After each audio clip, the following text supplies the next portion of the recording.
UKలో 1 year masters. No IELTS required up to 5 years visa. High visa success rate. వ్యవసాయం అనేది జీవన విధానం. ఆ వ్యవసాయం బాగుండాలి అని కేసీఆర్ ఆలోచన చేసింది.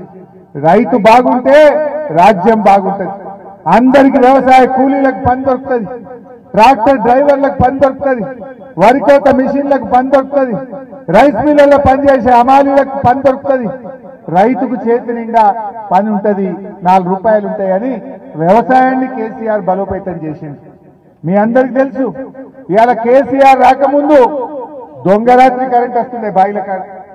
అంతగొట్ట 3-4 గంటల కరెంట్ రాకపోవు, కాలిపోయే మోటార్లు, పేలిపోయే ట్రాన్స్ఫార్మర్లు ఆనాటి కాంగ్రెస్ గవర్నమెంట్. బోర్లలో నీళ్లు ఉండకపోవు, యాసంగి పంట అయితే ఉండకనే పోవు. పచ్చో పెసర్లో మక్కో జొన్న వేస్తే ఆ దేవుని పంట వండినట్టు, పండపోతే పండనట్టు. అది ఆనాటి కాంగ్రెస్ పాలన.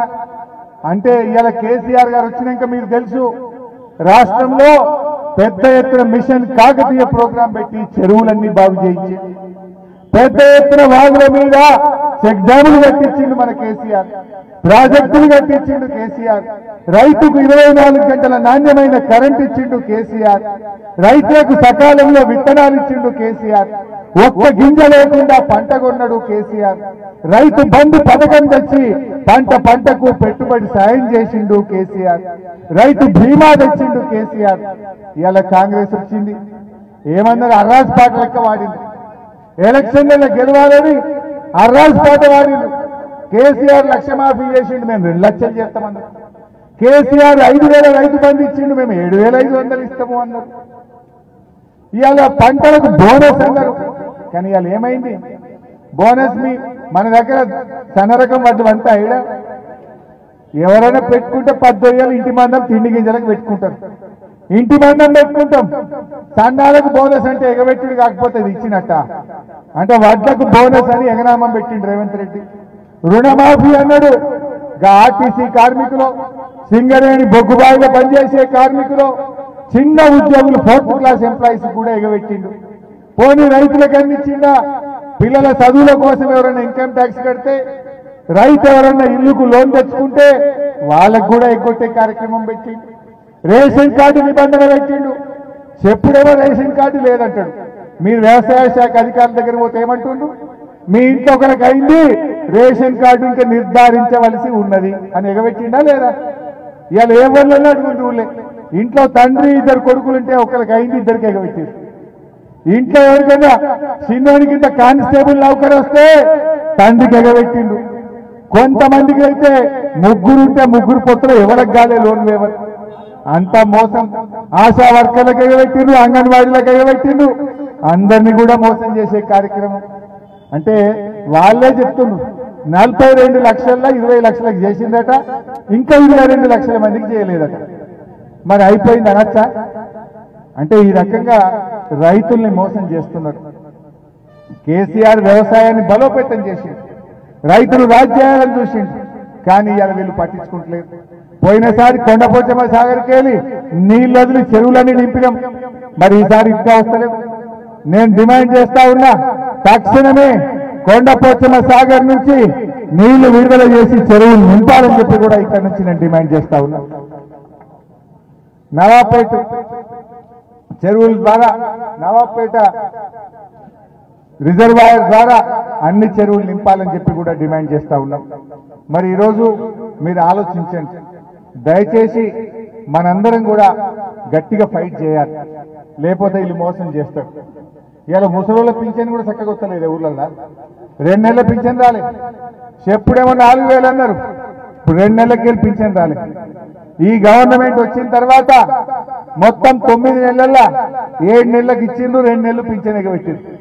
చెప్పుడేమో 4,000 అన్నారు, ఆ ఇచ్చే 2,000 కూడా చక్కగా ఇస్తలేరు. కళ్యాణ లక్ష్మి అన్నారు, తులం బంగారం అన్నారు, కళ్యాణ లక్ష్మి చెక్కు కూడా చక్కగా వస్తలేదు. 7,500 అన్నారు, 5,000 కూడా రైతు బంధు టైం మీద పడతలేదు. అన్ని మోసాలే జరుగుతూ ఉన్నాయి. అందువల్ల మనం కొట్లాడటం, ఎట్టి పరిస్థితులు ఈ ప్రభుత్వాన్ని ఇచ్చిపెట్టాం. మేము అసెంబ్లీలో కొట్లాడటం, మీతో పాటు ప్రజా ఉద్యమాలు కూడా మనం చేద్దాం. కేసీఆర్ గారు కూడా బయలుదేరుతారు తొందరలేనిగా. యాత్రకు బయలుదేరుతారు కేసీఆర్ గారు. తప్పకుండా ఈ ప్రభుత్వం మెడలు వంచి రైతులకు ఇచ్చిన హామీలు అమలు చేసేదాకా కేసీఆర్ గారి నాయకత్వంలో ఈ పోరాటం కొనసాగుతుంది. ఇవాళ కొంతమంది జర్నలిస్టులు ముఖ్యమంత్రి సొంత ఊరు కొండారెడ్డిపల్లికి పోయింది. ఆ ఊర్లో అందరిని అడిగితే ఎవరిని అడిగినా రుణమాఫీ కాలేదంటున్నట. రూపాయికి బారణ మంది రుణమాఫీ కాలేదంటున్నట. కొంతమంది రేవంత్ రెడ్డి మనుషులు గుండాగాళ్ళు వచ్చి ఆ మహిళా జర్నలిస్టుల మీద దాడి చేసి మహిళల మీద చెప్పుకోలేని విధంగా ఆ మహిళా జర్నలిస్టులను ఇబ్బంది పెట్టినటువంటి పరిస్థితి. ఇదా ప్రజాపాలన? ఇవాళ జర్నలిస్టులపై ముఖ్యమంత్రి ఊళ్ళోనే బారణ మందికి రుణమాఫీ కాలేదని చెప్పి అందరినీ అడుగుతా ఉంటే ఆ జర్నలిస్టుల మీద దాడి చేసింది.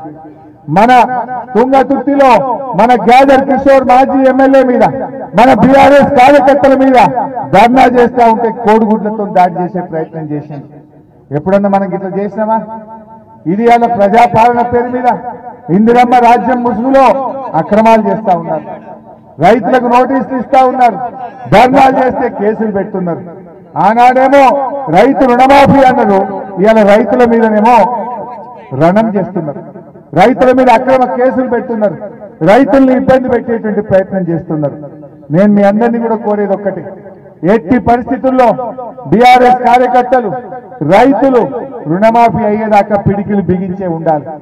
మీ ఊళ్ళో ఎంతమందికి కాలేదో వివరాలు సేకరించి సునీతమ్మ గారికి, భిక్షమయ్య గారికి అందజేయండి. తప్పకుండా మేము ప్రభుత్వం దృష్టికి తీసుకుపోతాం. ఈ ప్రభుత్వం మెడలు వంచుతాం. రుణమాఫీ అయ్యేదాకా మేము వీళ్ళని వదిలిపెట్టే ప్రశ్నే లేదు.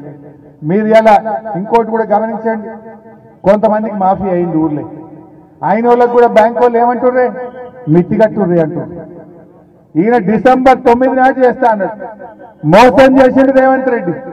ఆగస్టులో మాఫీ చేసిండు. అది కూడా 40 పైసలు చేసిండు, 60 పైసలు ఎగబెట్టిండు. ఆ చేసిన వాళ్ళకన్నా సరిగా చేసిండు అంటే డిసెంబర్ దాకానే మిత్తి కట్టిండు. బ్యాంక్ వాడు అంటుండు డిసెంబర్కి వెళ్ళి ఆగస్టు దాకా మిత్తి కట్టుండు. రైతులు ప్రతి రైతు 10,000, 20,000, 15,000 మిత్తి కట్టని ఆ పాక్షిక మాఫీ అయింది. చెప్పింది 42 లక్షల మందికి, చేసింది 20 లక్షలకు. చేసిన 20 లక్షల మందికి కూడా పూర్తిగా చేయలేదు. రైతుల దగ్గర ఇవాళ బ్యాంక్ వాళ్ళు మిత్తి వసూలు చేసేటువంటి పరిస్థితి వచ్చింది. అంటే మొత్తంగా కూడా దగా చేసింది రేవంత్ రెడ్డి ప్రభుత్వం, మోసం చేసింది రేవంత్ రెడ్డి ప్రభుత్వం. హిట్ టీవీ యాప్ ని డౌన్లోడ్ చేసుకోండి. ఇందులో short news, live news, entertainment movies అన్ని అవైలబుల్ గా ఉన్నాయి. Please download hit TV app. Hit TV app ని ఫ్రీగా డౌన్లోడ్ చేసుకోండి.